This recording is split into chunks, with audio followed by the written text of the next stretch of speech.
They swore Dexter was set in Miami, but almost every palm tree was lying to you. Ah yes, Dexter. The sun-drenched, blood-splattered love letter to Miami that was, in reality, a cleverly disguised tour of Los Angeles. For a show so rooted in the texture of South Florida, the heat, the humidity, the alligators, it certainly did a masterful job of pretending that California's coast was the Everglades' next-door neighbor. Let's start with the boats. Those sleek vessels Dexter broods upon so frequently. Sporting California registrations, not Florida ones. A subtle oversight, unless you're paying attention, or expecting a show to maintain the illusion it so painstakingly sets up. It's the kind of detail that quietly screams, "We couldn't afford Miami." And indeed, they couldn't. According to interviews with Michael C. Hall, filming in Miami was a financial sinkhole.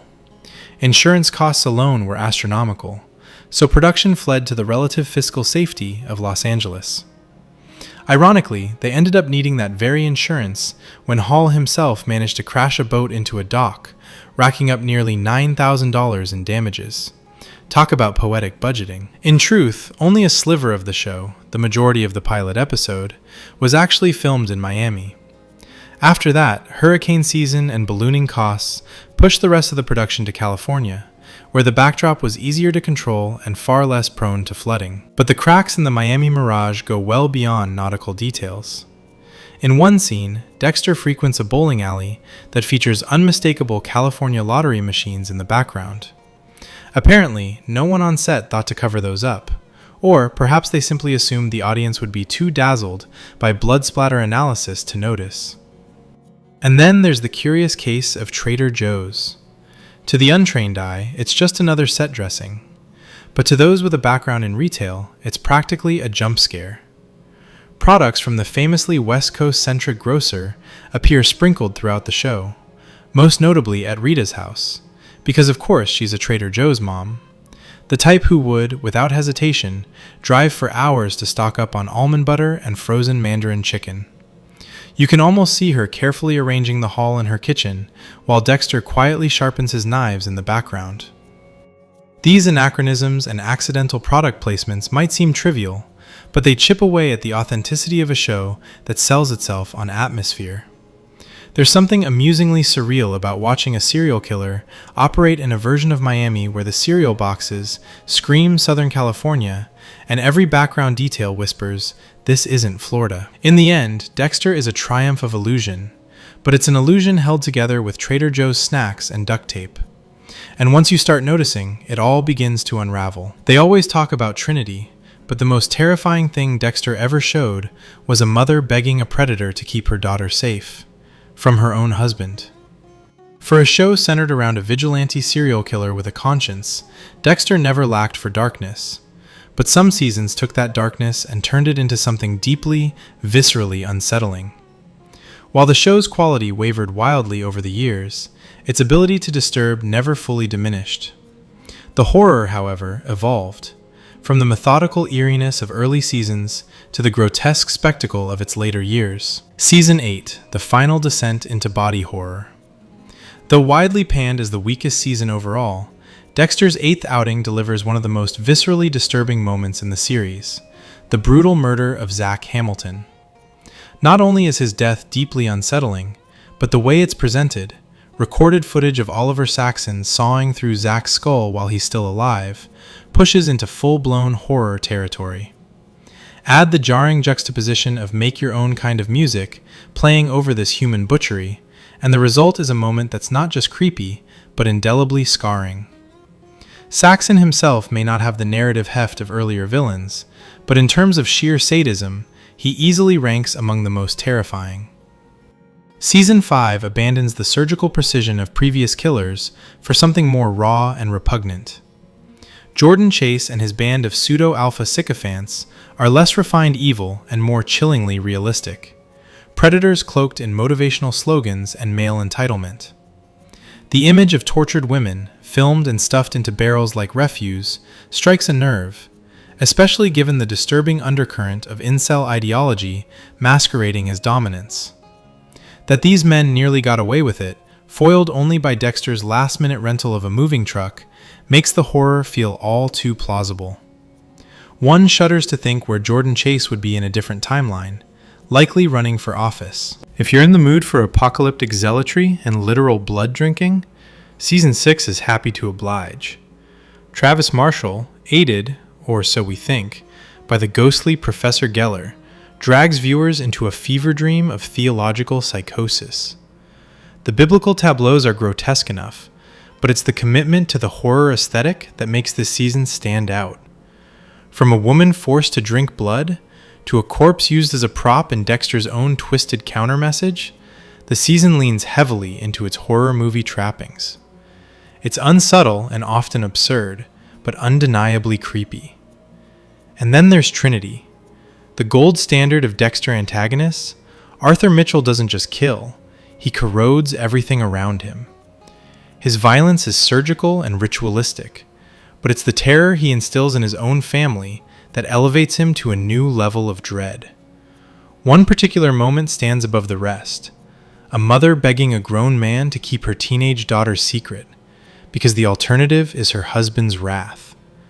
That single, soul-curdling scene distills the essence of Trinity's horror. He isn't just a killer, he's a monster that redefines fear within the confines of a family home. It's little wonder that, for many, Trinity's legacy is the benchmark against which all other villains are measured. In New Blood, the series resurrected more than just Dexter. It also found a new face of evil in Kurt Caldwell. His ritualistic preservation of female corpses, eerily displayed like mannequins in a frozen mausoleum, brings a kind of quiet, domestic horror that seeps under the skin. He's not flashy, but he is methodical, delusional, and profoundly disturbing. In many ways, Caldwell represents the modern face of Dexter-style villainy, a reflection of ordinary evil hiding in plain sight. Sometimes, horror isn't about blood or screams, it's about dread, and Season 3 offers plenty. Miguel Prado's descent into moral rot, accelerated by Dexter's misguided mentorship, creates a creeping sense of doom. Watching Dexter try to guide another man into his twisted code, and fail, isn't just unsettling, it's tragic. The climax arrives with the murder of Ellen Wolf, a genuinely good person caught in the crossfire of Dexter's self-delusion. The image of her lifeless face isn't just disturbing, it's emblematic of the rot Dexter spreads wherever he goes. A moment of silence wrapped in horror. Let's not forget where it all began. The ice truck killer introduced the blueprint, methodical, personal, and psychologically devastating. Found footage and recorded kills in later seasons may have been more graphic, but they owe their foundation to this chilling debut. The show may have become more grotesque over time, but its roots were always wrapped around horror. Dexter wore many masks: crime drama, psychological thriller, morality play. But at its most effective, it was a horror show, one that wielded discomfort like a scalpel. Whether through Baroque villainy or mundane evil, it excelled at showing how terror doesn't always come from the kill. It comes from everything that leads up to it. The dread, the silence, the unspoken truth. In the end, it's not just the bodies that haunt, it's the consequences. Season 5 of Dexter is better than Season 7, and yes, possibly even Season 4. For a season once dismissed as an afterthought, Dexter's fifth outing has undergone the rarest of television phenomena, a critical resurrection. Once ranked dead last in fan estimations, it's now being heralded, dare one say it, as peak Dexter. Yes, even rivaling the grandeur of Season 4. The initial backlash was predictable. Coming off the towering shadow of the Trinity Killer and the shocking murder of Rita, audiences weren't ready to emotionally invest in whatever came next. Season 5 had the misfortune of existing in the wake of perfection, and worse, daring to be different. But with the benefit of distance and a rewatch untainted by grief or unmet expectations, its strength reveals itself, and it's formidable. Enter Lumen. Unlike the chaotic mess that was Lila or the fragile power struggle with Miguel, Lumen is a revelation. For the first time, Dexter forms a connection with someone who not only knows his secret, but shares his drive. This isn't some deranged infatuation or manipulative game. This is partnership. Their shared mission of vengeance isn't just entertaining television. It's an essential step in Dexter's evolution. He's no longer the lone predator.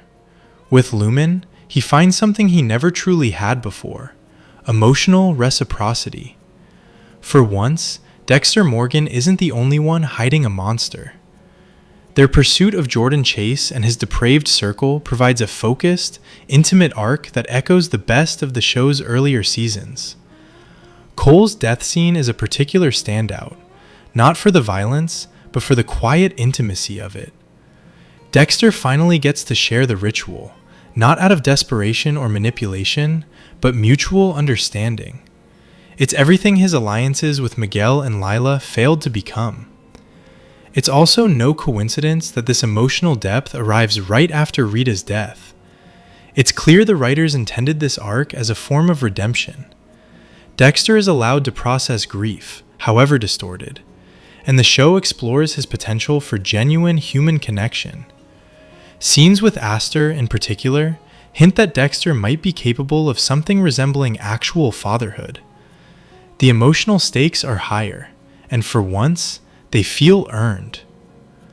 Meanwhile, Quinn, positioned as the spiritual successor to Dokes, comes dangerously close to unraveling Dexter's secret through the Kyle Butler storyline, only for that thread to be inexplicably dropped. A shame, really, since the setup was there for something truly explosive. Liddy's surveillance subplot offered real tension and felt like a promising slow burn, but fizzled out just when it was getting good. Of course, Season 5 isn't flawless. Jordan Chase, the supposed big bad, fails to deliver the menace his narrative promises. One suspects it's less a writing issue and more a casting misfire. Charisma matters, especially when you're meant to be a cult-like manipulator of men. And then there's the finale, rushed, slightly anticlimactic, yet salvaged by one truly chilling moment. Deb just steps away from discovering Dexter and Lumen mid-disposal and choosing, knowingly or not to look. It's one of the show's most underrated cliffhangers, precisely because of its restraint.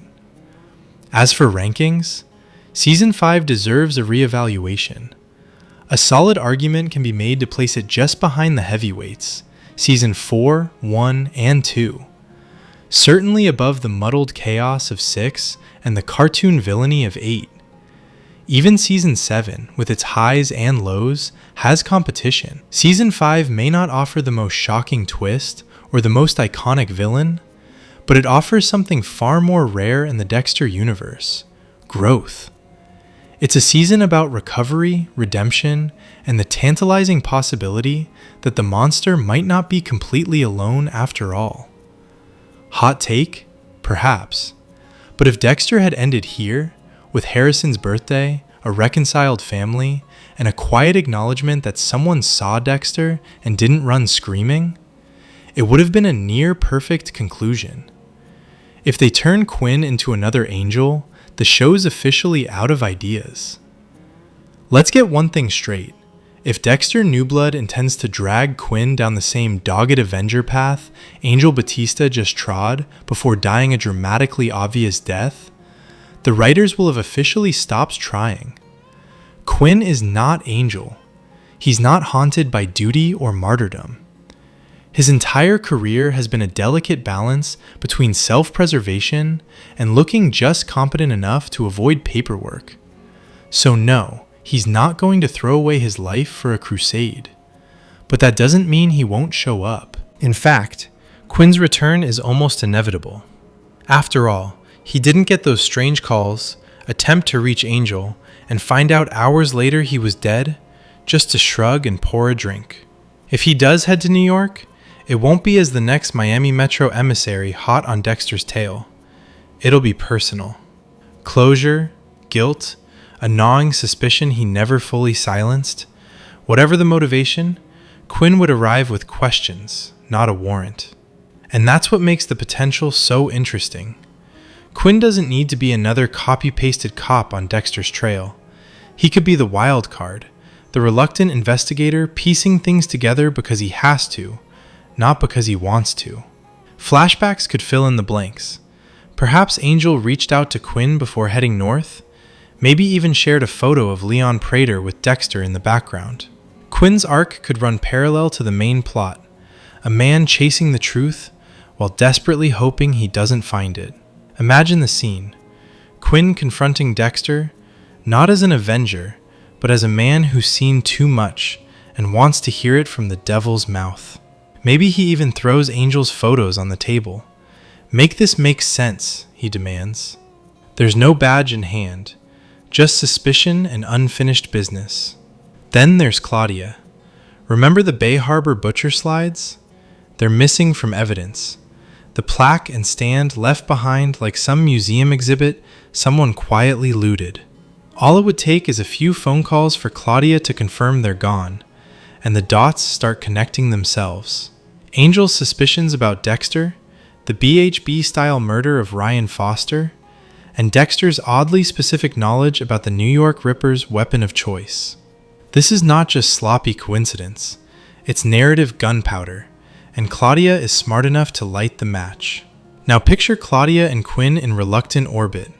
Claudia wants the truth for justice. Quinn wants it because he can't shake the feeling that Angel died chasing a ghost he once ignored.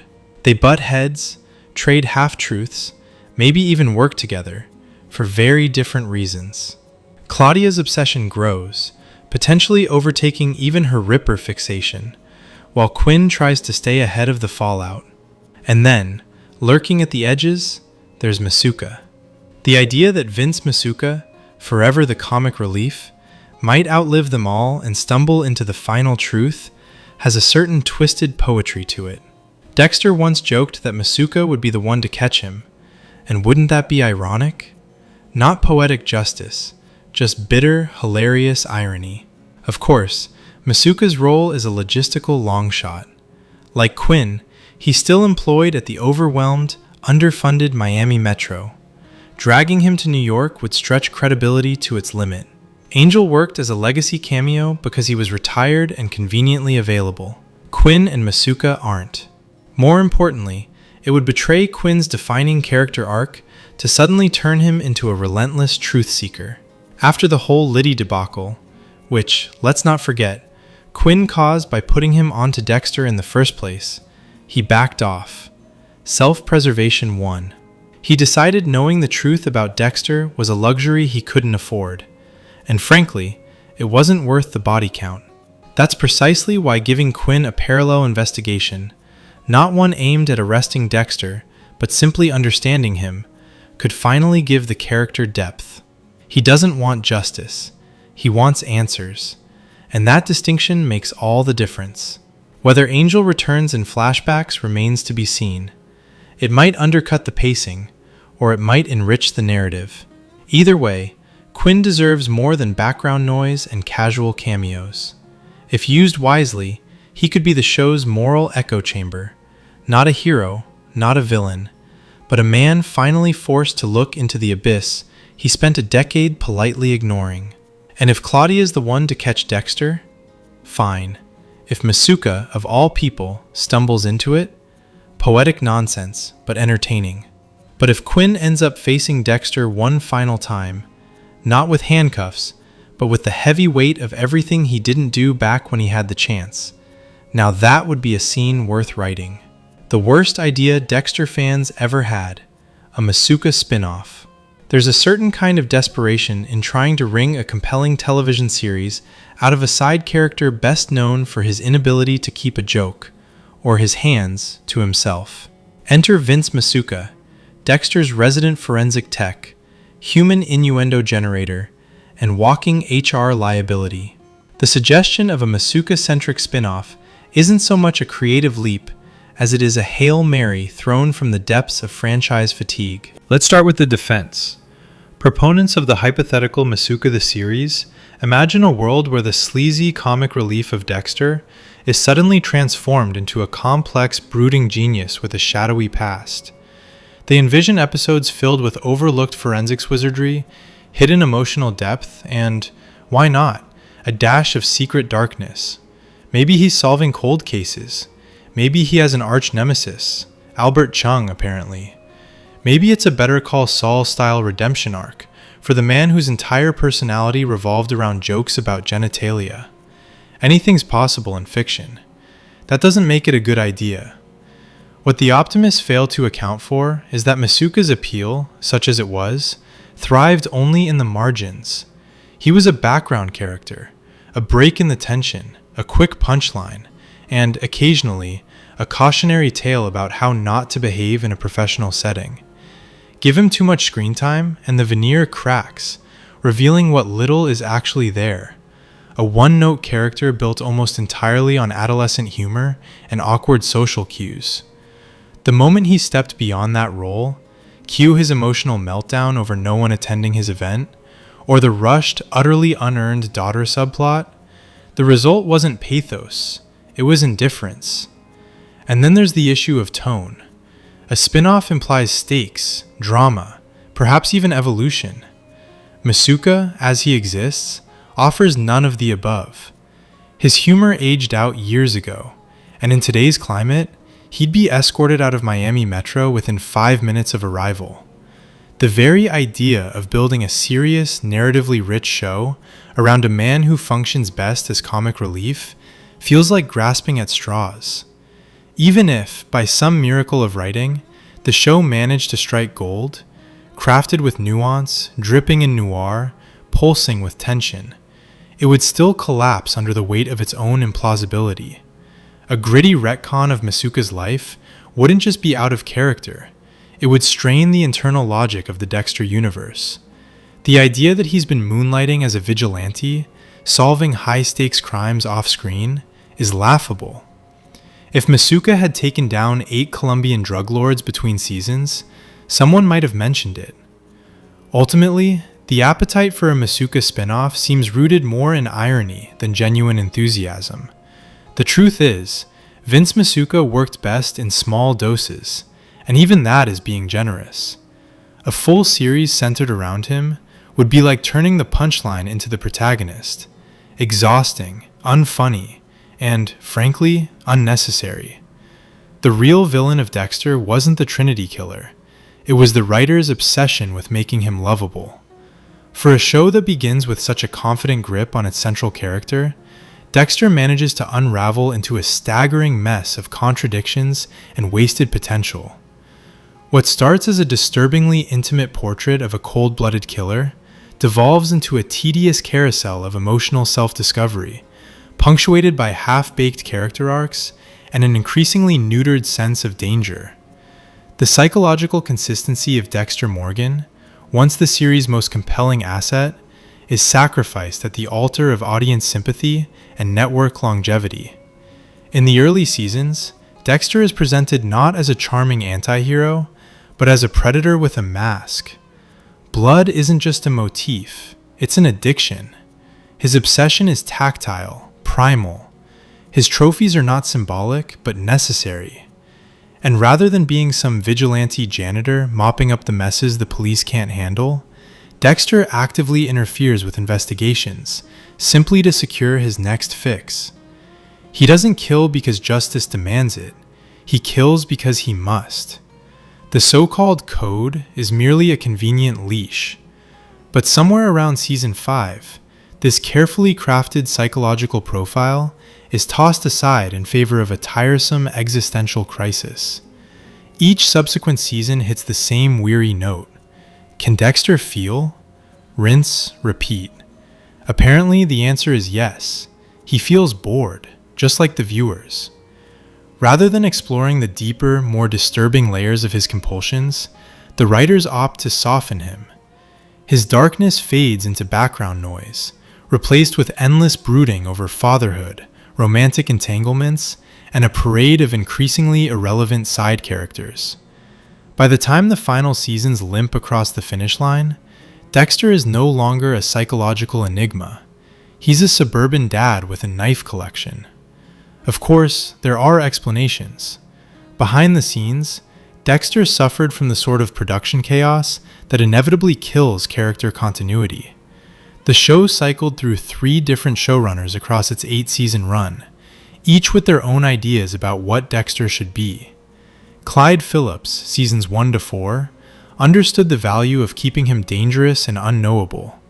His successor, Scott Buck, seasons 6 to 8, seemed determined to humanize Dexter into oblivion. What once felt cohesive and unsettling became formulaic and flat. The edge was gone. So was the point. It's no coincidence that the series began to stumble after the Trinity Killer arc, which served as both its creative and psychological peak. Post-Trinity, the writers became obsessed with sympathy, determined to retrofit Dexter's pathology into something digestible. His trauma was recontextualized, his coldness romanticized, and his code sentimentalized. The killer who once trembled with anticipation at a drop of blood was now delivering hallmark monologues about fatherhood and fate. Even attempts to rationalize this shift in-universe ring hollow. Yes, Dexter experiences loss, Dokes, Rita, LaGuerta, but none of it justifies the sudden evaporation of his psychopathy. We're asked to believe that emotional connections with characters like Deborah, Harrison, and even Lumen magically bring out his feelings, as though a deeply embedded compulsion could be undone by a few awkward hugs and some moral angst. The final insult? Dexter New Blood, a last-ditch attempt at redemption, almost recaptures the original magic, right up until the final 15 minutes detonate the entire endeavor. Still, under Phillips' return, there's a brief, welcome reappearance of the dark wit, the grisly spectacle, and the haunting moral ambiguity that once defined the show. One can only imagine what Dexter might have been had that vision remained consistent. In the end, Dexter is a masterclass in narrative disintegration. What began as a chilling exploration of the monster within became a long, drawn-out therapy session for a character who was never meant to be healed. The writers fell in love with their creation, and in doing so, forgot what made him fascinating in the first place. They discovered la pasión, amigo, and lost the plot entirely. This is how a groundbreaking series turned into a lumberjack meme. By the time Dexter limped its way to season 8, the show resembled a hollowed-out version of its former self, like watching a great actor perform with a lobotomy. The tonal whiplash alone is enough to make one question whether the writers ever bothered rewatching season 1 before scripting the finale. Where once there was eerie wit and psychological complexity, now sits a melodrama drenched in sentimental nonsense and narrative laziness. The season opens deceptively strong. The first episode teases a compelling trajectory, Deb spiraling, emotionally wrecked from LaGuerta's death, and Jennifer Carpenter delivering a raw, feral performance. For a brief moment, it seemed the show might delve deep into the consequences of Dexter's world infecting those around him. But true to late-season form, any thread with potential is promptly dropped without ceremony by episode 5. Enter Dr. Evelyn Vogel, a character who arrives cloaked in intrigue and exits as a walking redundancy. Her purpose?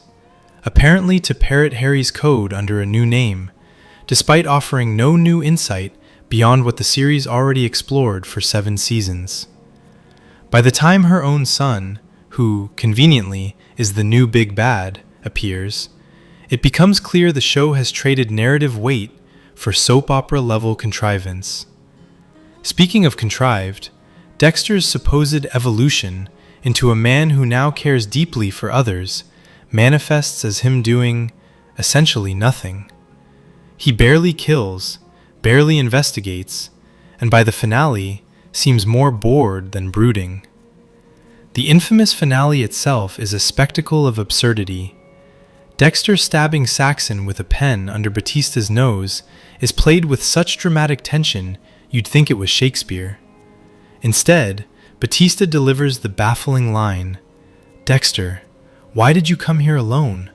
You don't even work here anymore."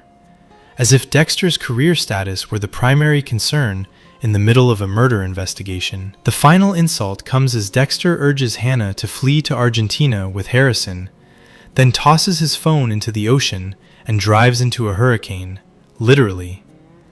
What could have been a thematic death is instead revealed to be a plot twist. Dexter survives, escapes, and becomes a lumberjack. Yes, a lumberjack. This isn't poetic ambiguity, it's a narrative cop-out disguised as profundity. The tonal decay is perhaps the most jarring. Accidental replays of Season 1 episodes serve as brutal reminders of just how far the series fell. The dark humor, atmospheric direction, and Michael C. Hall's razor-sharp inner monologue from those early episodes are all but extinct by Season 8.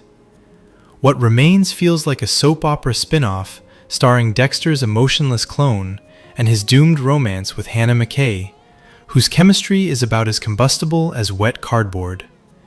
Even Dexter himself is neutered, no longer the sharp, quirk-laced predator navigating his code, but a soggy shadow of what he once was. And the writing? Reduced to leaden exposition.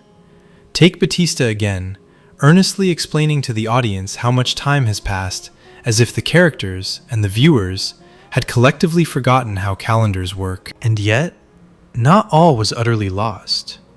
In a rare flash of competence, both Batista and Quinn seemed to grasp Dexter's true intentions in the scene with Saxon. Their exchange, cloaked in plausible deniability, hints at long-suppressed suspicions. It's subtle, too subtle perhaps, for a show now writing with the nuance of a hammer, but it's there. As for the show's attempt at concluding Dexter's journey, it lands somewhere between unearned redemption arc and unintentional parody. Hannah reading of Dexter's death and immediately suggesting ice cream to Harrison is a moment so tonally bizarre it veers into unintentional comedy. A man has just sacrificed himself, or so we're meant to believe, and her next move is a cheerful dessert run. Touching. Ultimately, Dexter's final season plays like a bad dream masquerading as canon. A feverish hallucination where the stakes are meaningless, the characters are unrecognizable, and the brilliance that once defined the series is buried under a pile of pine logs in the Pacific Northwest. Thankfully, Clyde Phillips's return in New Blood manages to reawaken some of the show's original bite, because after the indignity of Season 8, Dexter didn't just need a redemption arc, he needed resurrection. Subscribe.